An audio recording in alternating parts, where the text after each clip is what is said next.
Concentrated solar power, or CSP, is a technology that concentrates sunlight onto a small area to generate high temperatures, which can be used to produce electricity and heat sustainably. In this video, we'll explore how CSP works and its potential benefits. To demonstrate this mechanism, a magnifying glass is used to focus sunlight onto a thermistor temperature sensor, causing a rapid increase in temperature and demonstrating the power of concentrating sunlight as is used in CSP. As you can see, this footage is sped up 2 times, but we're reaching temperatures of about 170 C in less than 2 minutes. The mirrors or collectors actively collect the solar energy provided by the sun. There are multiple kinds of collectors for different scales of projects, all the way from rooftop applications to utility scale.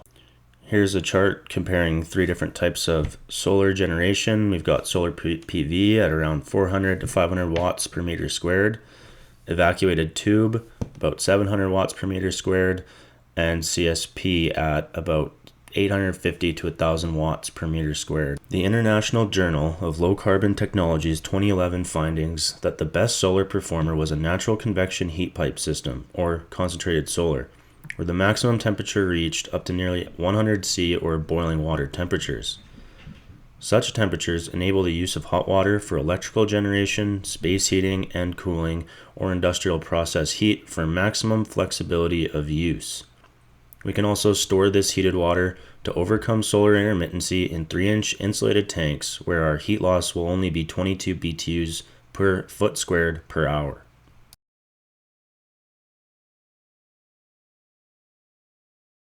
The mirrors concentrate the sunlight onto what's called a receiver. The receiver receives the concentration of light and converts it to thermal energy. An automated system allows the mirrors to track the focal point throughout the day. In a tower receiver system, thousands of mirrors called heliostats reflect and concentrate sunlight onto a single point on top of a tower, where a receiver absorbs the thermal energy and transfers it to a heat transfer fluid, which can be used to generate electricity or heat. The ARC CSP mirror dimensions are about 1 meter by 8.8 meters long, which is equal to 9.78 meters squared. The CSP peak power rating in typical reference conditions is exceptionally 850 watts per meter squared. This means each mirror during peak power, full summer sun, can produce 9.78 kilowatt hours of energy. The ARC CSP is a small boiler that requires no natural gas, larger mirrors and more of them, and we have a very large boiler and heat that can be used throughout the year. The solar irradiance at ground level average throughout the year is roughly 1000 watts per meter squared. However, the solar irradiance can be as high as 1200 watts per meter squared in some locations during the middle of summer, and in contrast, solar irradiance can fall well below 500 watts per meter squared on a sunny day in winter or in cloudy or smoggy conditions. Alright, now that I think we have a good understanding of concentrated solar and how it works, I want to have a look at a real-world application. So I'm going to take you to the arc sprung greenhouse. We'll have a look around there, show you how our system functions and what we're using as a heat transfer fluid, how we're exchanging the heat and utilizing the heat, how we're storing the heat, how we're using the greenhouse to enclose the troughs.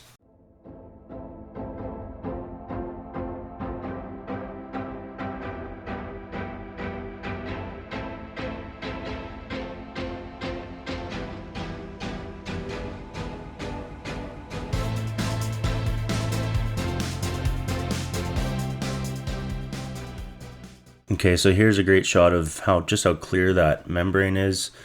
And when we first put this back end wall in, I would walk in some mornings and wonder where the wall was. It was just so clear. So here we've got a bit of a sped up shot of the mirror. The internal mirror opening uses a PLC in combination with an inclinometer and GPS coordinates to track the sun through the various seasons. As you'll hear in the next clip, that back end wall being that clear is critical to the performance of the CSP. So our first installation of this mirror was actually in the peak of the greenhouse. So we had it running the long ways down the greenhouse, and we were trying to concentrate solar light through a very diffused membrane, which proved difficult and didn't work at all. So by utilizing this clear membrane, which allows in more light than glass. Because glass has iron in it, and iron blocks far red spectrum, which is most of the energy.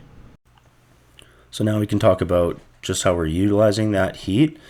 From this angle, you can see the receiver tube that a 50-50 glycol mix runs through there about 9 liters per minute when the system's on. Now we're near the pump station of this system. I'm pointing out where our sensors are. That's the return side. That's the supply side. That's the return side. And then that loop runs through PEX tubes, down the garden, and into our shell and tube heat exchanger, which separates the 50-50 glycol mix from the water fertigation. And so there's about 4,000 liters in there that we're heating up. Now, because this mirror is enclosed, we're enclosed in the greenhouse, I should say, we're able to utilize it much more of the year as it gets pretty windy out here. And with this one that's outside here, when it's closed, can handle winds up to about 108 kilometers an hour. When it's open, the recommendations are around 54 kilometers an hour, which we definitely hit winds higher speed than that a lot of times of the year. And the other factor in that wind and cold, and it's just really decreasing the efficiency of this mirror. So by putting it inside the greenhouse, we improve efficiencies and improve the time we can have the mirrors on and operating. So by putting mirrors within greenhouses, you can reduce your capital costs and increase efficiency. Hey, if you made it this far in the video, thanks so much for watching. We really do appreciate it. If you'd like to get in touch regarding a project, I'll leave an email link below and we'd love to hear from you. Have an awesome day.